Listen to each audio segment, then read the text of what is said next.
Hej!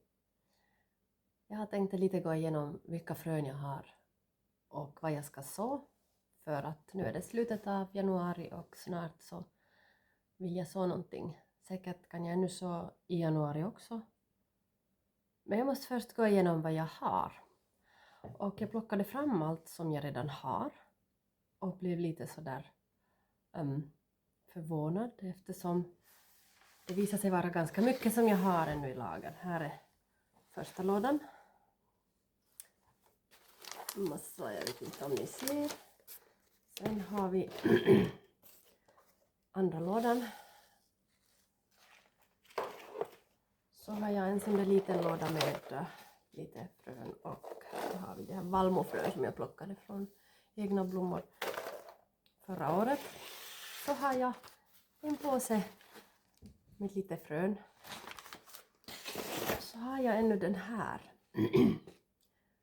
Och dessutom har jag beställt lite mera som inte ännu har kommit. Så det finns en massa att gå igenom. Då börjar jag.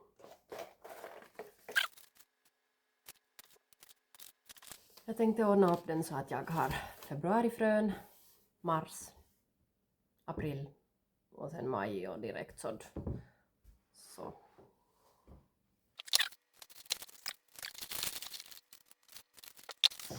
Wee! Tomater. Jag älskar rödbeta också. Men jag såg dem inte ännu i februari. Nåja, nu har jag plockat ner det här till sådana som ska förodlas. Och så tiden är endera januari till april eller februari. Men jag är ganska långt norrut så det blir nog till kanske mitten av februari i så fall. En massa olika tomatsorter. Här var inte allt. Det finns mera. Det finns ännu mera. Jag ska visa hur mycket jag har här. Här är min februarihög. Så. Nu hålls inte där. Så. Och så har jag en massa chili. Och speciellt det här cayenne. Olika sorts cayenne. Här är hot de cayenne och här är cayenne long slim. Och så har jag flera cayenne.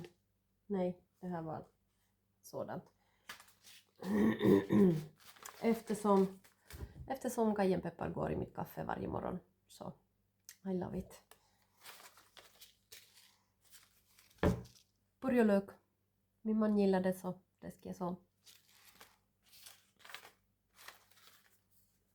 Det här, koreansk anisisop, sådde jag redan förra året. Och jag planterade det ute där vid vår stenrös. Och det fick blommor. Och jag hoppas att det har överlevt. Men för säkerhets skull så tänkte jag ännu så lite till.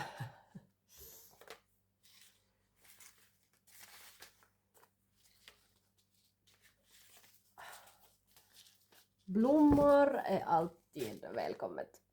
Det är så vackert med blommor och dessutom drar det åt sig pollinerare och sånt. Så, här är nu då också lök som jag har beställt mer av. Men nu måste jag försöka organisera det här så att jag får sedan satt i krukor. Och städa upp det här så att jag får rada ut dem här på bordet vid ljus. Och så har jag extra ljus ifall det är för mörkt.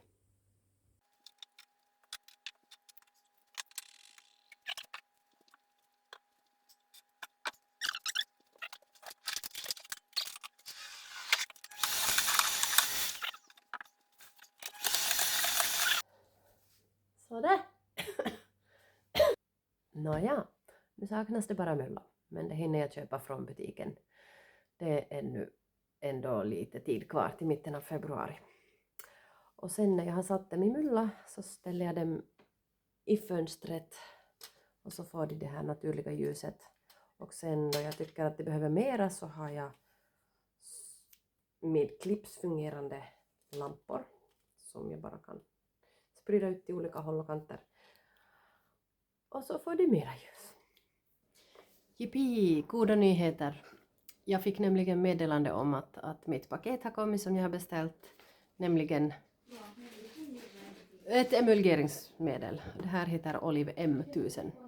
Det är från olivolja har man fått gjort det här. Jag vet inte hur, men det här är naturligt.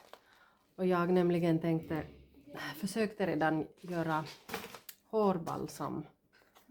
Såna här. Men det här utan emulgeringsmedel så blir det inte till något. Nej, verkligen inte. Så det här får jag smälta om. Men allra först ska jag smälta det här emulgeringsmedlet eftersom det är mera svårsmält. Och till det här receptet så ska det vara kokossmör, kokosolja och så det här emulgeringsmedlet och så några oljor. Jag har apelsinolja och så kommer jag inte ihåg vad jag hade för olja som jag redan satte i det här en del. Men jag tänker sätta lite till.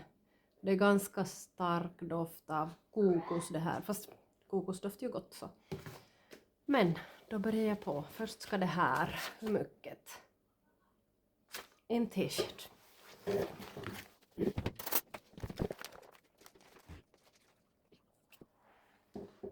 Det var nog lite det, men okej.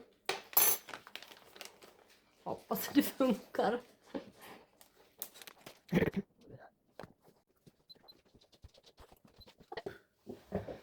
Smält.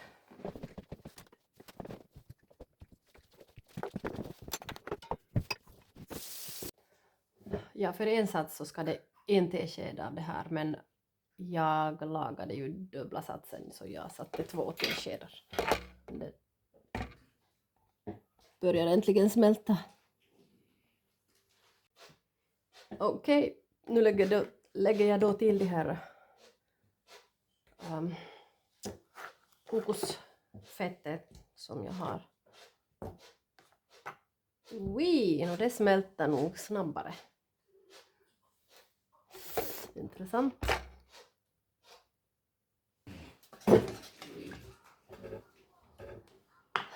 Så, nu har allting smältat ihop till en enda geggamoja-sörja. Och nu sätter jag lite till av det här apelsin. Eteriska oljan som jag har. Endast för doftens skull det här. Jag har också lavendel, men det går också att lägga till rosmarin för håret. Eller det är bra för hårbotten, jag kanske sätter det hellre då i shampoo än i balsam. Och så det är cederträ, men jag sätter nu endast det här doftet till eftersom jag tidigare redan satte i cederträolja och lavendelolja och apelsinolja.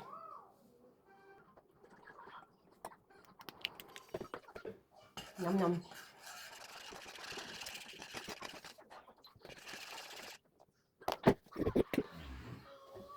Så har jag i silikon en sån här form dit jag sätter det här. Jag gör 4 bitar, 3-4 bitar, det blir lika stora så får vi se.